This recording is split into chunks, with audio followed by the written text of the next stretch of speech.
that people are able to have a satisfying sex life and a safe sex life, and that they have the capability to reproduce and the freedom to decide if, when, and how often to do so.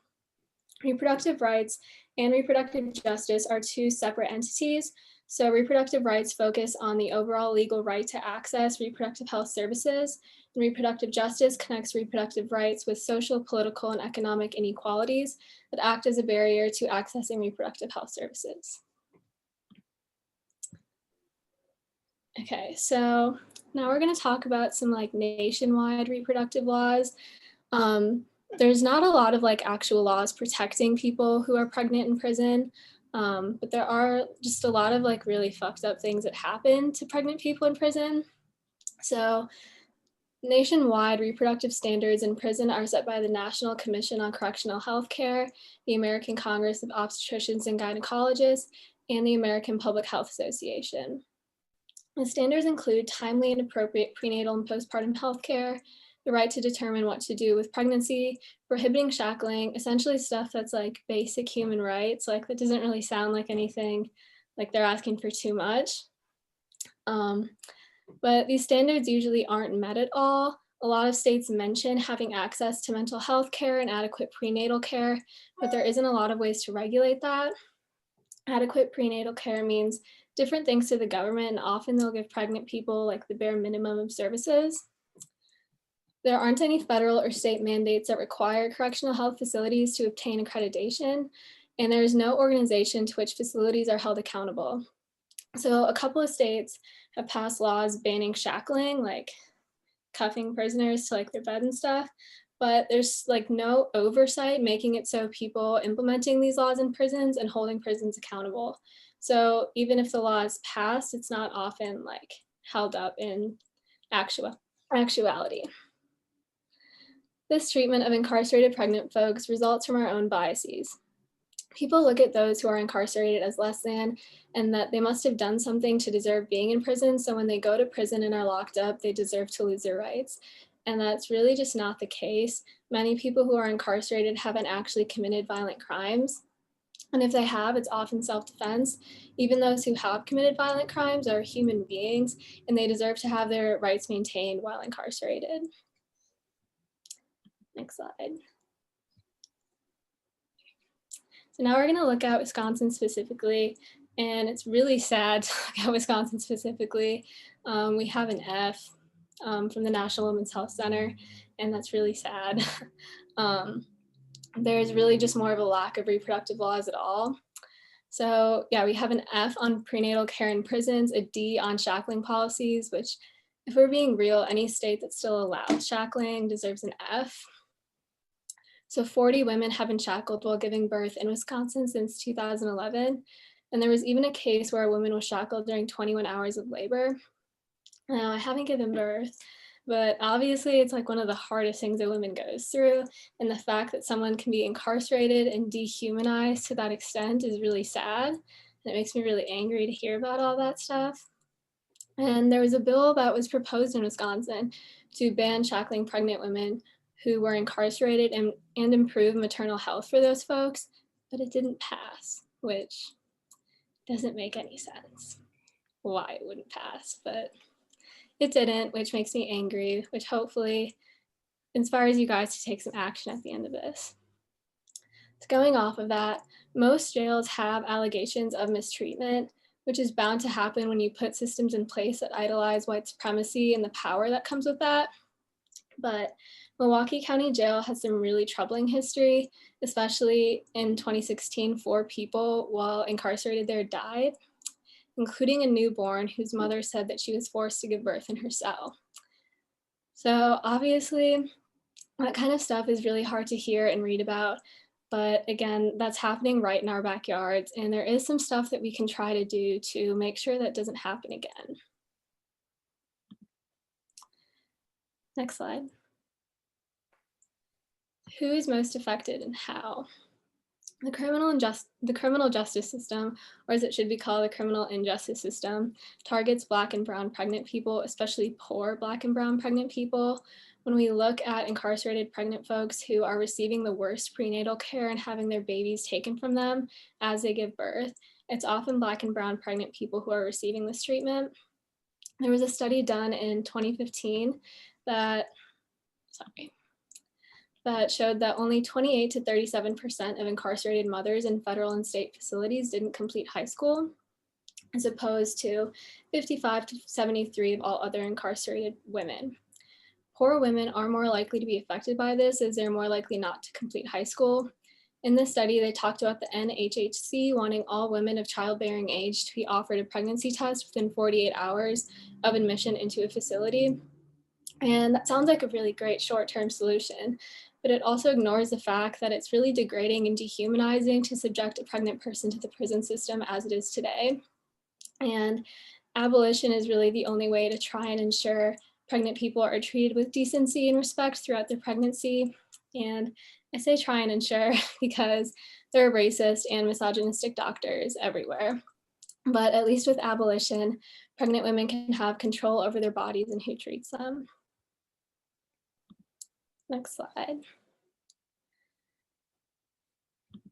So now we're going to pass it on to Crystal Ellis from Freedom Inc. Crystal holds a PhD in African and African diaspora studies from UW-Milwaukee. And we'll be talking about the intersectional identities of Black women and placing intersectional lenses on the issues Black women face, specifically what advocacy should look like for them, considering the historic complexity of their identities.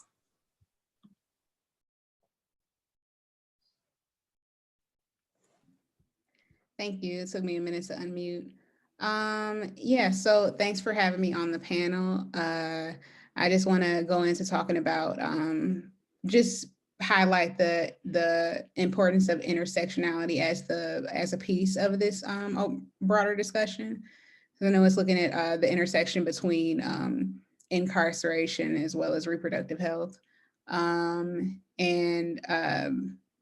think that in order to advocate for the full humanity of Black women, we must view their experiences through a lens of intersectionality. So in talking about that, I'm going to also bring up like how Freedom Inc.'s work has ties into that larger framework, and of course, ways to support us in doing that work. So the combination of race, gender, and class for Black women creates a distinct experience in healthcare with regard to experiencing different forms of violence and employment and getting access to safe and equitable healthcare. And thinking about this, especially with regard to the historic disenfranchisement of the healthcare system in the United States, it's recognizing that we have an entire body of science in this country that's built on the torture and experimentation on Black women, as well as like research, like medical history has been made by utilizing the cells of Black women, like for instance, Henrietta Lacks. So I think that it's important to recognize how the healthcare system is largely a distinct experience, especially for Black women when thinking about reproductive justice, when thinking about other forms of justice. But also broadly speaking, as with all advocacy efforts, its purpose should be bringing attention to the marginalized narratives that push back against that dominant one that seek to suppress and give the idea that people are complicit in their own victimization. And I say that because we need to recognize the full humanity of Black women by applying an intersectional lens. And I think that part of that is having a clear, being able to clearly articulate how incarceration is a gender justice issue, how reproductive justice needs to be a part of the conversation of defunding police, specifically considering incarceration as an intersectional issue, again, tying it back to that larger framework. We had in July, I recall this activist, Monica Cosby, she made a very clear parallel, a feminist activist made a very clear parallel between the violence of an intimate partnership and the experiences Black women and women of color have in the carceral system. So there's the similarity of of violence, of degradation, physical degradation, emotional degradation, dehumanization of the Black body, surveillance, and just control and intimidation and isolation. Those are parallels she drew between a Black woman's experience in incarceration, especially even tied again to the experiences of labor and delivery in the carceral system, and made that parallel between it exactly as it exists in an intimate partnership. And even with regards to like our campaign around defunding police, there's a growing number of lawsuits towards improving judicial practices of protecting survivors, and to address the negligence of police departments in protecting survivors. And just to tie that to some of the work that Freedom Inc. is doing with regards to like the definition of reproductive health. And I know Tamara is going to go into a really depth about what reproductive health and what reproductive justice means, but a state of, essentially a state of well-being that incorporates like mental, emotional, spiritual, economic, physical health, sexual autonomy, and reproductive justice, again, came out of the realization that Black women and women of color were being left out of that conversation with second wave feminism, because the autonomy around the ability to parent, the issues connected to reproductive justice, such as housing security, food security, and sexual autonomy around parenting. These are all issues tied to reproductive justice, tied to the direct experiences of Black women experiencing like the intersection of gender, race, and in many cases, classism. One of the things that I want to relate to with a lot of the work that Freedom Inc. is doing is a lot of the advocacy in interrupting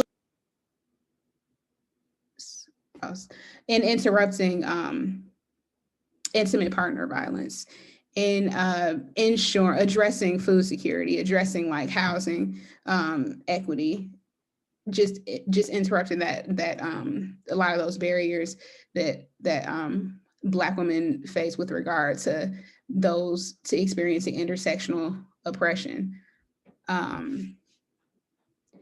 And with regards to the bail fund, I think a lot of our advocacy ties to what was mentioned earlier about like the disproportionate way Black women are impacted in the carceral system. Like we are the highest incarcerated population in this country. And the carceral system, even more so, again, reiterating what was said earlier, denies and limits access to reproductive services, especially with regard to like safe pregnancy and delivery practices in the carceral system. So again, in thinking about that, is really need to pinpoint what that means for the very unique and distinct experiences of Black women in that system in particular. And even just expanding on that with regards to some of the work that Freedom Inc. is doing with regards to the bail fund. It's recognizing that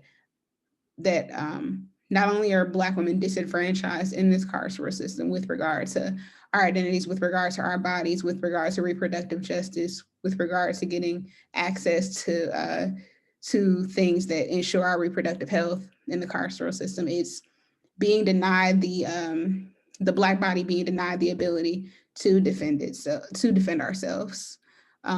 So that's like organizing advocacy. One of the campaigns was organizing advocacy around Sierra Finkley, who was charged with killing her partner after years of calling the police and nothing was done for her. So that's just an example of the carceral system, again, denying Black women that autonomy that is similar to the very same way that we're denied autonomy over our bodies with regard to reproductive health and reproductive justice. Yeah, and I think that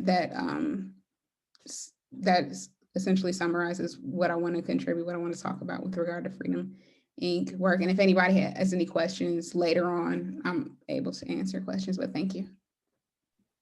Hi, Crystal. I think there is a question in the chat if you wanted to answer it now or later. It's essentially just asking if you wanted to speak to who Henrietta Lacks is and how her story relates to reproductive health and justice for folks who aren't familiar. Sure. So Henrietta Lacks is was a Black woman who was diagnosed with cervical cancer, and her cells had her cells were used for like certain medical discoveries because of the ability to manipulate the cell without changing the original structure. So there was a lot of learning about anatomy and the how cancer cells develop from her body, but her family never benefited from that research and the medical discoveries gained from using her cells, which were essentially labeled as being immortal just because of how much how they were able to reproduce or forgetting the word for it. I'm not a physical science person. Reproduce over time, and so it's again that foundational idea of Black woman's body being objectified to the extent that she's her cells, her family, her life is reduced to a tool for the purpose of advancing science. And I was kind of using that in the same way as talking about the founder of modern gynecology and how there was that again reducing the identity of Black women to tools for the purposes of exploiting them very violently. Yeah, that's how I would elaborate on that. I'm not sure if that answers the question, but yeah, Henrietta Lacks exploited for science, and her family never benefited from that, and her estate never got credit for that. There's also a good book if you want to learn more about that, the Immortal Life of Henrietta Lacks. It goes into a lot more detail than I can recall at this moment, but it's definitely something that I would recommend y'all read.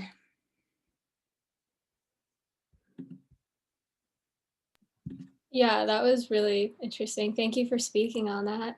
If anybody has any questions, you can put them in the chat. I think we're gonna go to Tamara now. Thank you, Crystal. That was amazing. It was very informative. Okay, so Tamara Thompson is a Black femme activist, lactation counselor, doula, childbirth educator, and writer in Wisconsin. She has a packed resume. And we're going to be asking her some questions. She's worked directly with people who have been pregnant and incarcerated. And so I think we can learn a lot from her. Hi, Tamara. So do you want to tell folks just what you do? Sure. On a regular basis, pre-COVID, I'm sitting in the living rooms of pregnant people and I'm discussing their options, asking them questions about how they envision the outcome of their pregnancy and the most ideal, and helping them plan for parenthood, plan for, if some people prefer, if they want to release their pregnancy, for some people who want to give their babies up for adoption, and for some people who are coping with all of the various things that could happen throughout a pregnancy. So I also help with childbirth education for people who would like it, and lactation support for people who choose to give their babies human milk. Also, I like sometimes go to different legislators and talk about laws that affect pregnant people. And I'm also a student midwife. So all of that wrapped up in one. My introduction into this work was as a parent myself and learning how to breastfeed my own baby. And over time decided to get more training, more knowledge. And then I started to see the intersections more pronounced, and like the little activist inside me just took over. That's amazing. So in practice, have you seen any of the laws that we talked about, or like what have you seen in practice with folks that you've had as clients? Absolutely. The one that pops up the most for me is crimeless revocation. That one bothers me the absolute most. People who have previously been convicted and are on court supervision of some nature, some people it's probation is parole. Those people are subject to near impossible limitations on where they can go, what they can do, people they can communicate with and be in company with. And it's so easy for them to be reincarcerated without a substantial reason because it is not even a crime. And it's not even having anything to do with their original charge or conviction. And so this is devastating for parents who are on their way to stability, being reunited with their child, being pregnant, and their access to housing, their access to parenting their own children, their healthcare providers, their community, their network and family. So that one, sticks up absolutely the most, but also the shackling. I actually testified on behalf of all pregnant people about the harm of shackling people during pregnancy. In my own time of dueling people while they're pregnant and incarcerated is the fact that they don't know when their appointments are, and out of nowhere, they're taken by a guard, they're escorted with shackles on their feet, shackles on their hand, put in a van and driven where there aren't enough safety constraints. So if you can imagine having an enlarged belly that's holding a baby and not being able to brace yourself if you're going to fall. Those types of restrictions are obviously very, very dangerous. And you would think that the liability would have been an automatic, like, we don't want to cause harm to an unborn baby. So that one right there sticks out the most for me. As well as obviously there's no access to abortion care for people who decide to not continue with their pregnancies. So if a person figures out while they're incarcerated that they are pregnant and they don't have all of the options available, then they essentially are forced to continue a pregnancy that may not be ideal for them, rather that's having a medical reason or a therapeutic reason. So those are the laws that stick out the most for me, just to name a few. But yes, all of them. Incarceration, period. Thank you. Okay, so I have a couple more questions. So how do inmates get your services? How did you fall into the practice of that? For me personally, all of the clients that I've helped who were pregnant and incarcerated at the same time had a relationship with me prior. So my insight into the institution is not a formal one. I don't have a relationship because I see that for me personally as a conflict of interest to have a relationship with the corrections facilities and institutions that my care is going to be like a package deal with them being in jail, because I don't agree with pregnant people being incarcerated. So there is not a formal pathway as of yet for a person to dial me up and say, hey, Tams, I'm pregnant, I need you. And for me to be there like the bat signal. But what could happen is the legislation that was proposed by Senator Lena Taylor could actually be adopted and made law, that people that are like myself, doulas, lactation counselors, childbirth educators, midwives, all of those things are available to pregnant people, and they have their choice. Not only their choice, but if they're already working with a midwife and they become incarcerated, that they still have access to the provider of their choice. So everyone across the state obviously should be concerned about that, but it's just not as well known. Yeah, it feels like for that to happen, people need to stop viewing reproductive health services as luxuries, especially for those folks in prison. It's not a luxury. Reproductive health services are rights, and Right. everyone should have access to that. So, what does post-birth look like in your experience for those pregnant people who are incarcerated as they give birth? There are so many things to describe. first off, when a person loses their autonomy to give birth in a dignifying way, how they decide, where they decide, and with whom they decide, there is a disruption of the natural connection and process of the birthing parent to their child. And so that disruption right there can be the cause of postpartum depression for, I'm trying to think of the word, it starts with an R, when a person goes back to using drugs. But for some people, that can be a trigger and a coping response.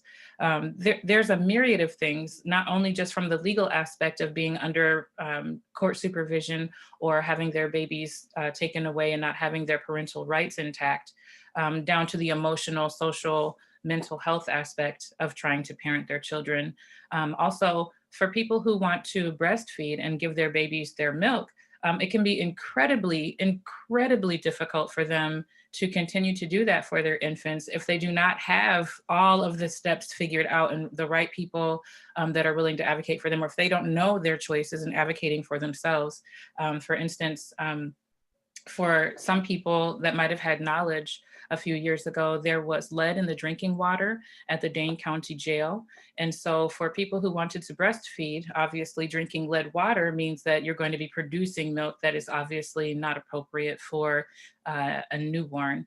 Not only that, being separated from their babies means that they have to pump and then go to a room and, have permission in only 30 minutes and be able to pump as much milk as possible and hope that it's taken care of, it's refrigerated properly, it's transported to their babies and those things. And not really knowing means that there's a disconnection again between the brain chemistry and the body that tells mom, like, you're loved, you're safe, you can produce more milk, your baby is being well taken care of. All of those things just represent such a disruption in the parent and baby dyad that it really does need to be highlighted more and looked at, but it does cause intergenerational harm where you have people, the newest members of our community, which we call babies, not having access to their birthing parent. Yeah, and just like going off of that, like these mothers, they don't know what's going to happen with their milk and what's happening to their babies, but oftentimes it's not transported correctly and they're not being given like the services that they're supposed to be given or told that they're going to be given. And all of that just comes back to the fact that abolition really is the only way forward, and there really can't be justice in this prison system that as it is today. Right. A person who doesn't know what their options are doesn't really have any. So, I mean, with that going forward, and also just starting with like the basis, as Crystal was saying earlier, of the basis of what is incarceration, what does it mean to be bound to these laws that put us where we are, and to also think about what is the basis of obstetric care in America when we're talking about the Black body being used as a tool, being used as a beast of burden, being used as an experimental specimen. Those are the things that we have to really confront, that when we look at the intersection of what law enforcement, the judicial system, the already that we see apparent, the racial disparities in the legal system, paired together with obstetric violence, lack of autonomy, all of those being paired together, then we see like, this is what's the problem. And we see like, even in statistics across the state of Wisconsin of maternal and child health, it's not good. It's not good. Yeah, it's really fucked up. It's really the only way to describe the laws and the lack of laws protecting Black women and Black bodies from the prison system. So those are all the questions I had. If you wanted to talk about anything else further, or if anybody has any questions for Crystal or Tamara, put them in the chat. But we're gonna move on. Oh, sorry. No, it's okay. You said something earlier that I wanted to touch on for anyone who's listening. You were talking earlier about how people perceive incarcerated people as deserving of what happens to them. And I just wanted to touch on that because of all of the things that we could say, like, here are the things that you need to do. You need to call your legislators, you need to write letters, you need to protest, and all of those things. At first, everyone needs to start with themselves and how they see the carceral system and incarcerated people. And so I wanted people to think a little bit about like a hypothetical situation, right? Like, we remember what happened to Sandra Bland, right? She was driving down the street, she got pulled over, And it was a very minor infraction. I believe it was either her tail light was out or she failed to signal, something along those lines. But she ended up it having been escalated and being in jail. If you could imagine hypothetically a person like her that was pregnant and already had care established with their provider, an idea of where they were going to birth and with whom they were going to birth with, and then going to jail and losing access to that provider, losing access to their family, losing access to their wishes and hopes and dreams for bringing their baby into the world, even if they aren't guilty of a crime, right? Majority of the people that are in jail are unable to make bail. And that's the reason why that we have all of these people overwhelming the system, because they can't make bail. And a lot of people need to get back to their regular life. If they want to get back to their children, they want to get back to their job so that they can afford their rent. They don't have time to stay in jail. So you have people who plead guilty to crimes that they didn't commit. Someone could have like crimeless revocation. Someone could have accused them of something. They don't have time to wait for trial. They plead guilty, pay the fee, they go home. But this comes back to haunt them. So I want everyone to think about the high likelihood that everyone who is in the jail does not deserve to be there, first of all. And so if we think about having reproductive rights and freedoms as a luxury, that says a lot about who we are as a society. So thinking about people who are already incarcerated, already having relationships severed, just thinking about like, what can we do to reframe our thinking and where we're at with who deserves to have autonomy and dignity in birth, right? So I just wanted to say that bit. Yeah, it's essentially just a matter of like checking your privilege. Like if you're a business owner and you're not going to hire someone because they have like a criminal past, like you have to check like why, because there really is nobody who deserves to be in the prison system. And like rechecking our biases and really reflecting on how we view people who have been in prison is really important. And it will really help move the movement forward in getting these people the rights that they deserve. Absolutely. So, Crystal, I think there's a question for you in the chat. It says, I know Freedom Inc. also has an active campaign to implement police-free schools, winning their campaign this summer to have the Madison School District cancel contract with the police. Amazing.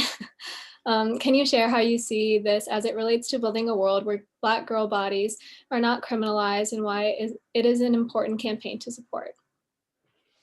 Yeah, well, I think this relates to the what I was saying earlier about thinking about how defunding police or also removing police from school is a intersectional issue, is a issue that is critically important to like Black women and women of color. I think that I'm just rereading over the last part of the question, sorry. Building a world where Black girls' bodies are not criminalized and why it's an important campaign to support.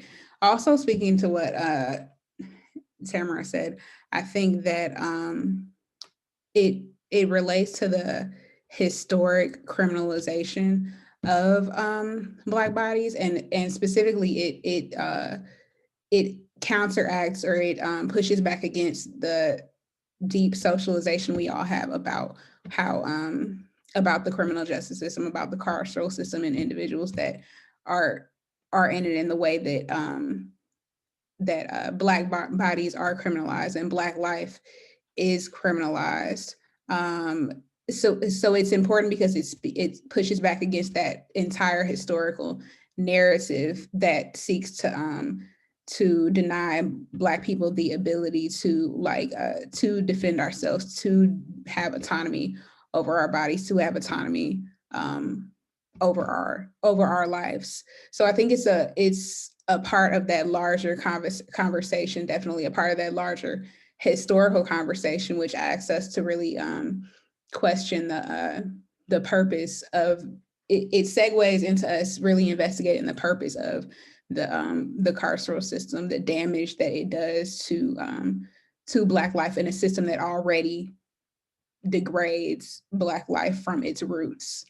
So I think it's definitely it's an important campaign to support because of how it speaks to that larger historical picture and strives to defend Black women, to defend Black girls, towards defending Black life and giving Black people autonomy over our lives, is how I answer that. Yeah, absolutely. That was a really good response. So there's a question, either Crystal or Tamara could answer this one. There's someone running for judge in Brown County. Besides decreasing incarceration rates, what accommodations could a judge order as part of a sentence to better protect pregnant women who have committed crimes, to take the decisions and discretion away from the DOC? That's a really good question. I think it's coming from Rachel. So thank you for asking that question. I think first and foremost, that the liability on any county, any municipality is too large to incarcerate a pregnant person, essentially incarcerating a neonate, an infant. So I think all measures should be taken to first determine, obviously, if this person committed the crime and if they're guilty. And if this person obviously confesses they committed a crime, I also happen to be pregnant, considering, can this person not be taken into the facility? Could this person also have alternatives to incarceration? I'm not sure about Brown County, if they have restorative justice models, but for particularly people who aren't a threat to the community, they haven't committed like the heinous act and they're not a danger to themselves or the community, I don't really see an absolute need for that person to be behind bars in the first place. But if a person, say for instance, has met that threshold and they actually, by that standard, need to be put in the jail, and under the current laws, it's just not possible for that person to have an alternative to incarceration. Obviously, the person needing to have the full right to birth or not birth, I mean, the basic tenets of reproductive justice, to birth or not birth, to have access to their care providers and to be able to decide where they're going to birth, how they will parent, and access to their child. If there's any accommodation that could give that broad of a range or is close to it, I mean, that's a restorative justice model. But I mean, being incarcerated is also in conflict with that. But I don't know if Crystal would have more to add to that, but, you know, I'm all for, you know, free people, you know, free the people.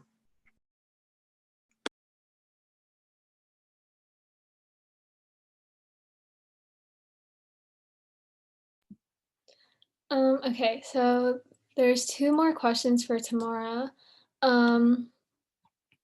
Cedar, do you want to read yours? Absolutely. Yeah. So, Tamara, you talked a bit about like the lack of regulation postpartum or post-birth, like poor water quality, improper care of chest milk, and then like just lack of transparency about like what's happening with their milk, what's happening with, you know, their infant and all of that stuff. But I'm wondering if there are any services at all available for the parent or parents postpartum to ease that transition, since we know postpartum is such a critical time for the mind and body. And if there are, what they look like, and if there aren't, what could be done, assuming that abolition is not going to happen anytime soon. What could be that temporary service? Sure. So currently there's a list of people, just like when you see on crime drama on TV, how attorneys can go to the jail and they have like a special privilege to be able to go in and see their clients. So nurses have that same thing. So for the Department of Public Health that has the nurse family partnership, they have special privileges to be able to go into the jails and prisons across the state and establish a relationship with their client. Sometimes those nurses have their own biases that they need to confront. And so that can be barrier number one, is if the nurse doesn't see the person that they're assigned to as having the right to having their own autonomy and dignity. That can be problematic, obviously. But that program is the best thing that we have, is someone being able to advocate and create that bridge to that birthing parent. So for example, say, a pregnant person is incarcerated and they decide that they want to give birth, you know, in a hospital that they were previously going to. Their nurse, their public health nurse, would be able to communicate with the powers that be and probably have more leeway than a person like myself who's on the outside.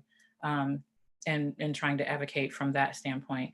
The same thing with getting milk transported. That would be the person that would be able to do it. However, on the inner workings part, it being stored and labeled correctly and all of those things, it's kind of left up to the DOC. And so that kind of communication, you know, obviously could be worked on. As far as I know, I'm hoping that there are, you know, different departments that have their own way of doing things, and it's not all across the board, you know, like you were grading earlier, like FFF, DDD.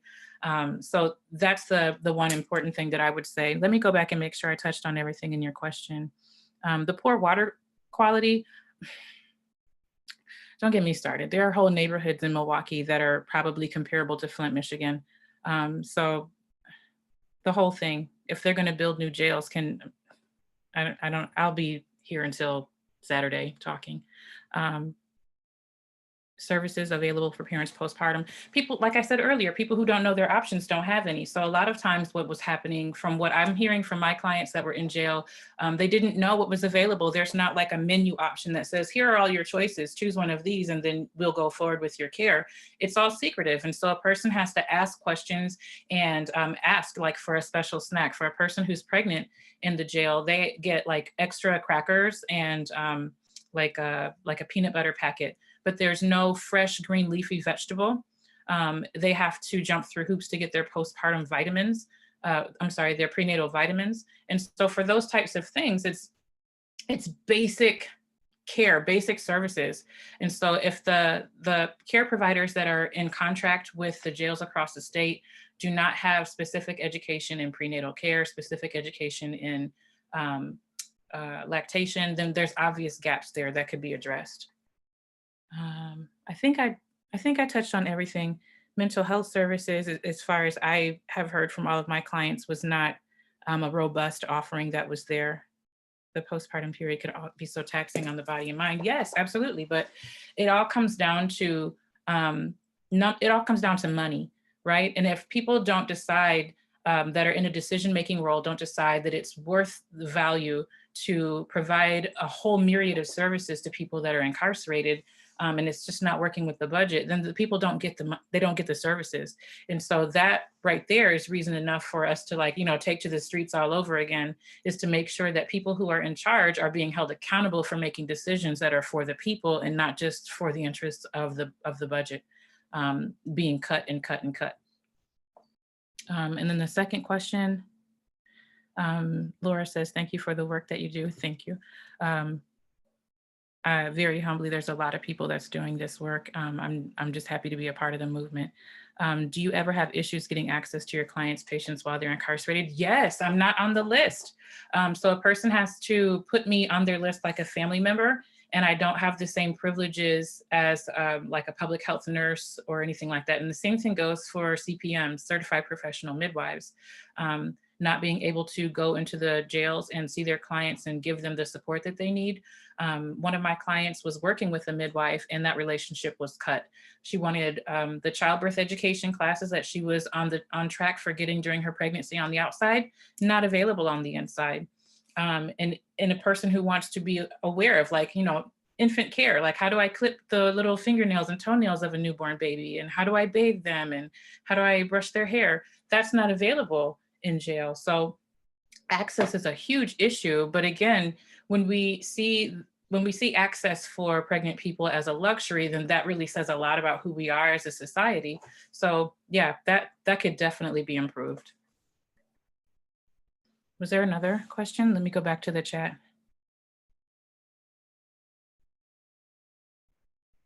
Oh, that was a comment. Yes, Nancy.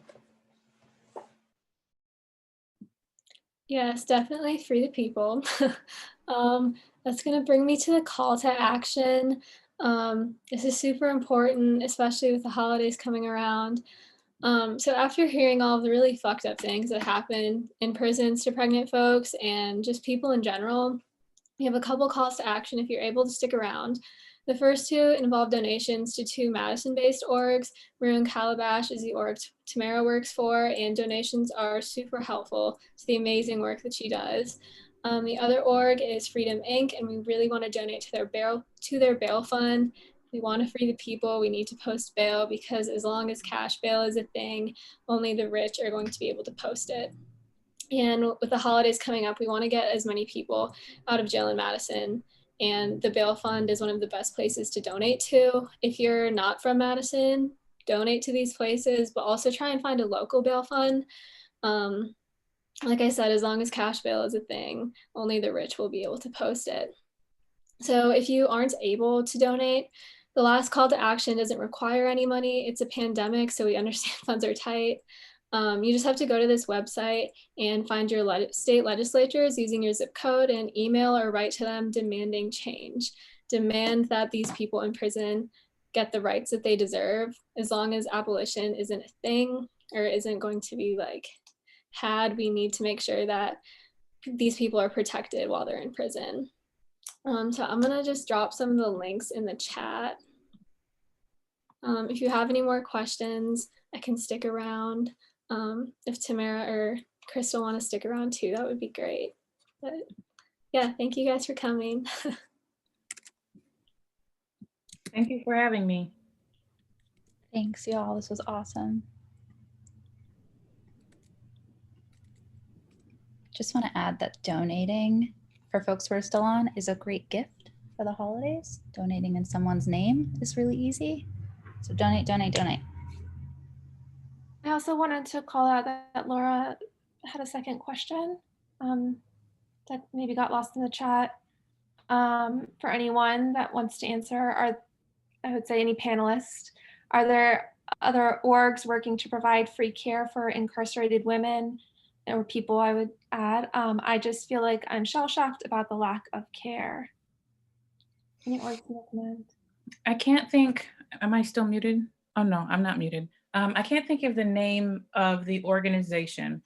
It's on the tip of my tongue, but there is a Madison organization, but I think that the pregnant person or the postpartum person has to have alcohol or drug issues in order to be a part of this program, where they are essentially in like a drug and alcohol treatment program that's off-site.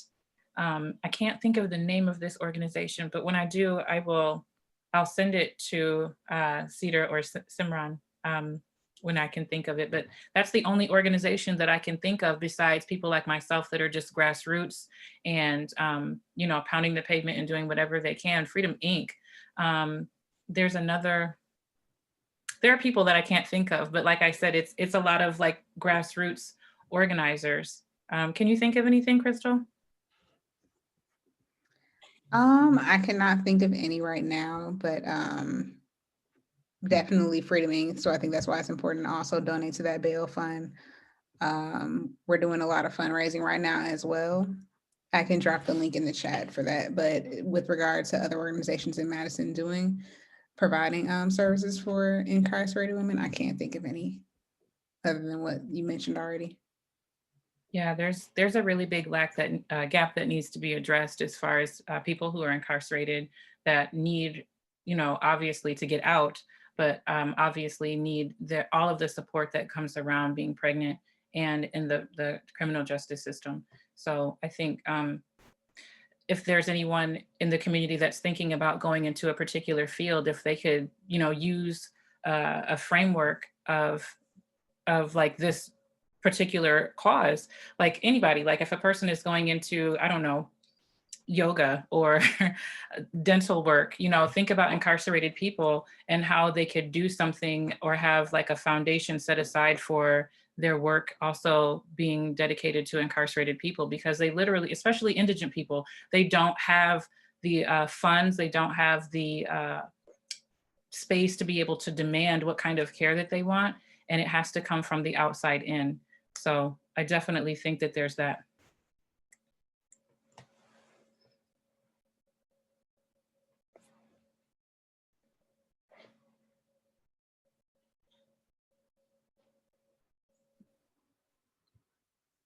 Thank you again to Tamara and Crystal. You guys were amazing. I'm so happy you guys could speak and share your experiences and your knowledge. It was amazing. Yeah, I don't have much else to add. Thank you everyone else for coming. I hope this was informative. Thank you. Thank you.